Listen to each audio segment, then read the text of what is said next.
तर आता थंडी संपत आलेली आहे आणि उन्हाळा चालू होतोय, तर उन्हाळ्याचे नाही थंडीचे हे शेवटचे वाटाणे मी आणलेले आहेत. 100ला मला हे 3 किलो पडले. तुमच्या मार्केटमध्ये काय रेट असेल त्या रेटनुसार तुम्ही हे वाटाणे घेऊन या आणि जास्तीत जास्त 3 ते 3.5 महिन्यासाठी सुद्धा तुम्ही हे वाटाणे स्टोअर करून ठेवू शकता.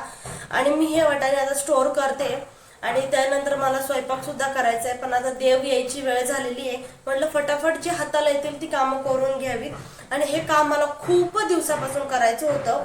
आता देवची बाप्पा तर म्हणत होते की आता हे वाटाणे खराब होतील ना तेव्हा तुला जाग येईल, पण देवाच्या कृपेने असं काही झालेलं नाहीये. मला ती जाग आलेली आहे आणि आता मी हे वाटाणे स्टोअर करून ठेवणार आहे. तर पूर्ण व्हिडिओ मी डिस्क्रिप्शन मध्ये खाली लिंक दिलेली आहे, त्याच्यावर पूर्ण स्टोरेजचा व्हिडिओ मी टाकलेला आहे, तो जाऊन तुम्ही बघा. त्यानंतर आता मी स्वयंपाकाला सुरुवात करते. तर आज मला करायची होती हॉटेलसारखी पनीरची भाजी.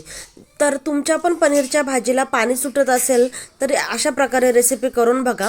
2 चमचे दही घ्या, त्याच्यामध्ये 1 चमचा बेसन पीठ टाका, हळद, आलं लसूणची पेस्ट, धना पावडर, लाल तिखट मसाला, चाट मसाला आणि गरम मसाला, मीठ, थोडंसं तेल टाका. त्यामध्ये नंतर शिमला मिरची कट करून टाका, पनीर टाका, कांदा टाका, टोमॅटो टाका आणि हे सगळं मिक्स करून आहे ना मॅरिनेट करून ठेवा. आणि त्यानंतर 15-20 मिनिटांनी त्याला असं तव्यावर भाजून घ्या आणि उरलेलं जे काही आपल्या वाटीला बॅटर लागलेलं असेल ना ते तसंच राहू द्या. नंतर तेच बॅटर आपल्याला तेलामध्ये टाकायचं आहे आणि आपली भाजी तयार.